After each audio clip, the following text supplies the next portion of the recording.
Magandang araw sa inyong lahat at napagdesisyon na ng aming buong team na kami ay mamamasyal sa Baguio dahil nainitan kami sa Manila. Sana all.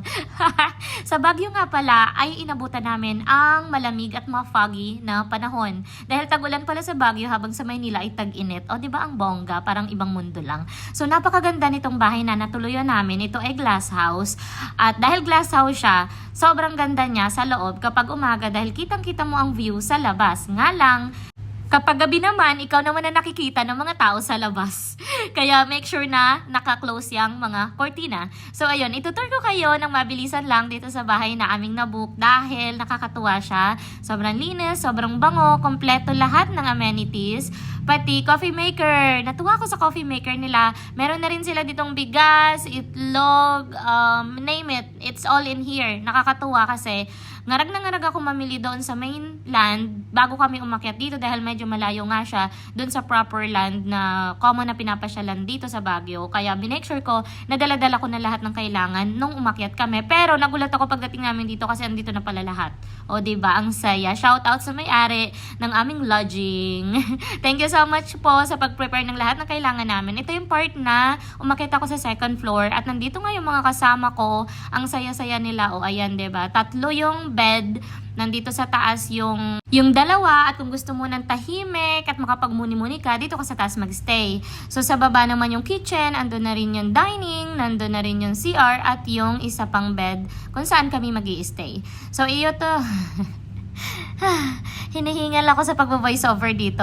So bababa na tayo at tayo ay mamamasyal. Nung unang araw namin dito sa Baguio kami natulog muna kasi syempre pagod na pagod kami sa biyahe, galing pa kaming Cavite. Tapos kinabukasan, eto, babalik tayo doon sa video sa nauna kasi kakaunti lang talaga yung na video ko this day. So, paulit-ulit nyo lang makikita yung mga view. Hindi. So, ito nga si ate at ayan, si Marky, ang aking asawa at ang aking mga anak. Kasama ko sila. Si ate Diane at si ate Maricel wala silang asawang kasama. Kaya sila ay dalaga.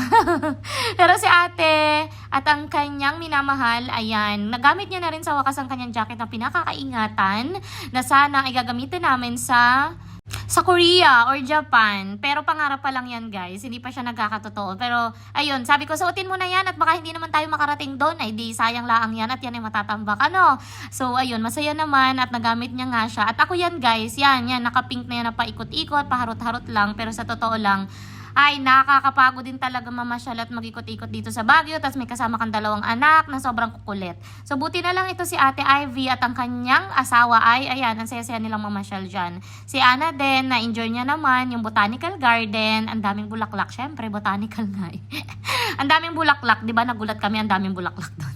Tapos namamasyal lang din kami, nagpe-picture-picture. At itong mga kasama ko ay naka-sleeveless. So diba, ang bongga nilang tatlo. Naka-sleeveless talaga sila the whole time. Kaya ayun, ginaw na ginaw sila. So after nun, bumalik na rin kami sa lodging. Saglit lang kami namasyal. At pagbalik namin sa lodging, nagulat kami sa view.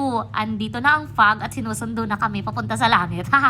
Pero syempre, hindi tayo sasama dyan dahil mag-i-enjoy pa tayo. At 3 days ang ating accommodation. So ayan, yung salaming nakakatuwa pero kita ka sa loob. Namasyal na naman kami kinabukasan kasi nga anong pang gagawin, di mag-ikot ng mag-ikot. May dala naman tayong sasakyan kaya medyo hindi tayo nahirapan sa pag-ikot pero sobrang hirap naman mag-park. So kahit ano naman dun sa dalawa may challenges. So bahala na kayong mamili pag pupunta kayo ng Baguio kung magdadala kayo ng sasakyan o mahihirapan kayo mag-park. So yun, paikot-ikot lang kami. Medyo hirap nga rin kaming humanap ng makakainan dahil nga sa sobrang lakas ng ulan at layo ng parking, walang choice kundi ang bumaba at maglakad kami. May kasama pa kaming bata. So buti na lang wala naman nagkasakit, na-enjoy naman namin yung malamig na panahon, foggy na panahon at masalimuot na panahon. Kinabukasan, nung gabi na bago kami umuwi, ay napagkasunduan namin na ayun, mag-video okay kami sa labas ng aming glass house at kami ay nag-ihaw-ihaw dyan, nag-inuman yung mga kasama ko at kaming mga hindi umiinom, nag-video okay na lang kami at namulutan. Syempre, ubos yung pulutan nila sa amin. Inimbitahan namin si Ate Juana, ang caretaker. Shoutout sa'yo. Sana makita mo ang video na ito. At guys, sa susunod na video, maraming salamat sa lahat ng followers natin. Mag-1 milyon na po tayo. Thank you sa lahat!